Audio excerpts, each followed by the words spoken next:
everyone. So I promised you a video, a live recording of me reading not Bathhouse Chronicles, of reading Bedtime Stories, Oren and Keen in Bedtime Stories. So I'm going to do a little reading of the blurb and the first chapter. And you can see this. I've already posted the first 4 chapters on Patreon, so all paid tiers can have access to the first WIP chapters. And so this is already posted if you're reading along.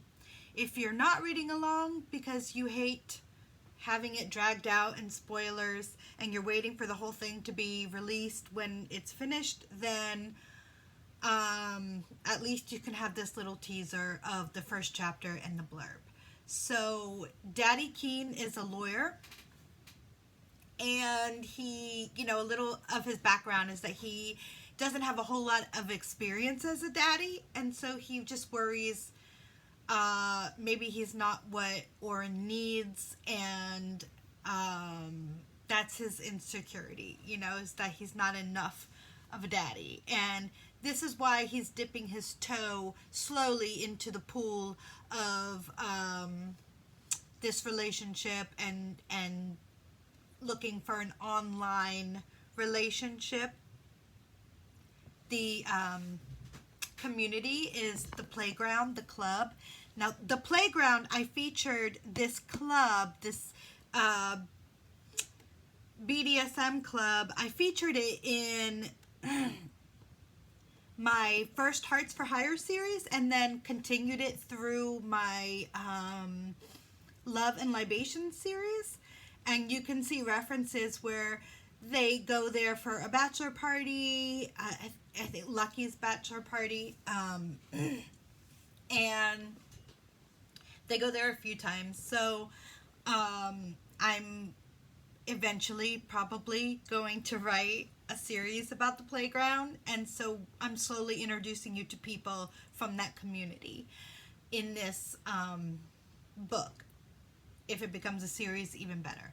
So and anyways, little Oren, he is a writer of children's stories, and he has a lot of insecurities from his past relationship, and so he is looking for an online daddy, because not an in-person daddy, because he just needs to go real slow. He's always afraid that he's too much, too loud, too embarrassing, too everything, too much.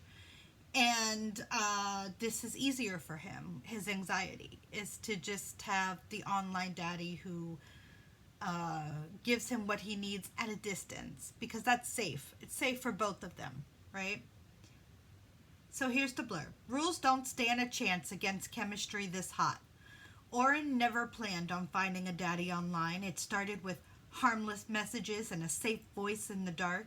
Someone to tell him he's good, to give him rules that make the world feel less scary. But the more Keen guides him, the more Oren craves.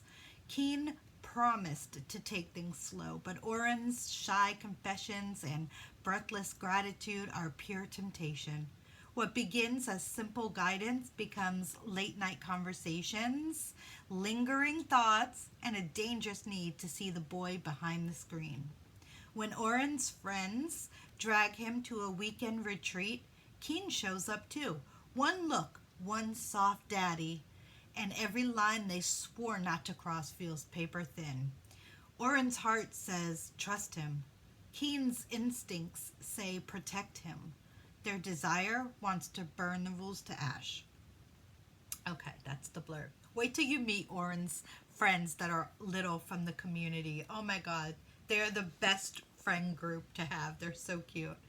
They're silly. Okay, so chapter 1 is Oren's POV. The first thing I see is his message. Keen, did you drink water? Not hey, not how's your night. Keen gets straight to the point, as if he's already knows the answer and wants to hold me accountable because he's been paying attention. I'm sprawled across my couch in socks that don't match, with half a bag of stale pretzels on my stomach, and somehow that one line makes me sit up straighter. His attention makes me want to try. The glass on my coffee table has gone lukewarm, but I down half of it before snapping a photo. My pulse is ridiculous, thumping in my throat as if I'm sending him something dirty instead of proof I hydrated. Me, done. That's text message, me, done. 3 dots appear while I hold my breath. Keen. Good boy. The words ignite sparks against dry kindling. I grin before I can stop myself, hate crawling up my neck. God, it's pathetic how much I crave that little pat on the head. He hardly knows me beyond a quiet username in a forum full of louder voices. But he remembers me. He notices me. And that feels dangerously good. Another message pings. Keen. 10 minutes, phone down. I want you in bed. Report back with tomorrow's sock choice. A laugh bubbles out of me, half nerves, half thrill. Sock choice. Like I'm 5. My socks don't matter to anyone but me. A small fashion choice that's become an outlet for my little side. When I see them peeking out over my sneakers, I smile. I feel validated. I kick off the pretzels, flop onto my bed, and wiggle my toes as if the right pair of socks could decide my entire future. Yellow ducks or the striped ones that slip down my ankles? I bite my lip, savoring the ridiculous excitement buzzing in my chest. Me, text message. Me, yellow ducks. Keen, perfect. Sleep well, kiddo. My chest squeezes so hard I have to bury my face in the pillow. It's nothing, just words on the screen. I tell myself that every night, but when Keen says good boy, it feels like more. I should put the phone down. Like he said, I should close my eyes, be good, follow the rules. Instead, I lie there in the dark, staring at the ceiling, the words replaying in my head. Good boy, kiddo, perfect. Heat pools low in my stomach. My toes curl against the sheets. The imaginary weight of the duck socks heavy on my ankles. I picture it. Someone like me. Not me, but maybe. Padding into a bedroom with soft socks, pulled all the way up, a shy smile in place, waiting. Show me, his daddy would say, and the boy would stick out his foot and wiggling it in the air. Good choice. A kiss pressed against the ankle, maybe teeth scraping lightly over the fabric. My pulse races. I squeeze my thighs together, embarrassed at how hard I'm getting just from a picture in my head. Socks! For Christ's sake, socks! But it's not really about that. It's about being seen, being noticed, the approval. The boy in my head offers himself up, clumsy, desperate, wanting to please. And Daddy always says yes. I shove my face into the pillow, trying to muffle the little sound that slips out of me.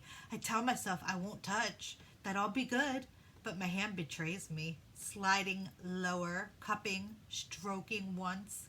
Good boy. His words echo through me like a command, and I bite my lip hard enough to sting.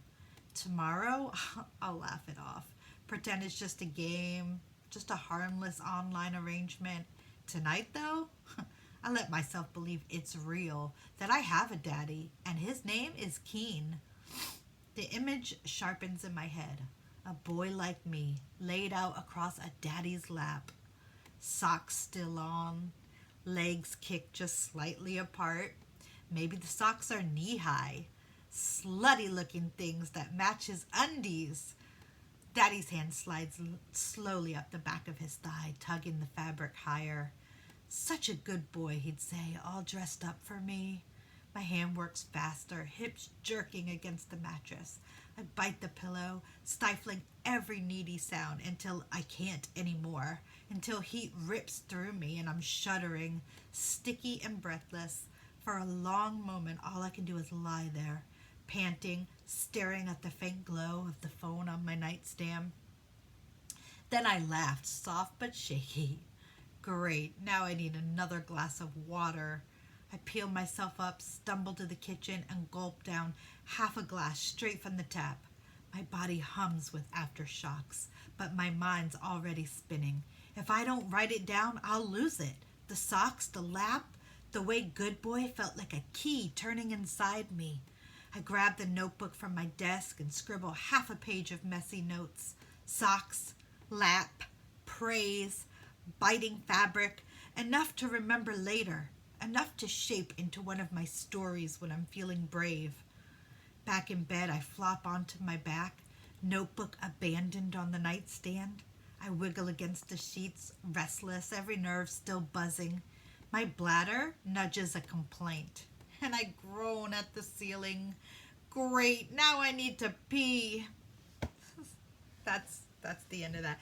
Oren has a sock fetish and a penchant for writing filthy stories in his secret journal.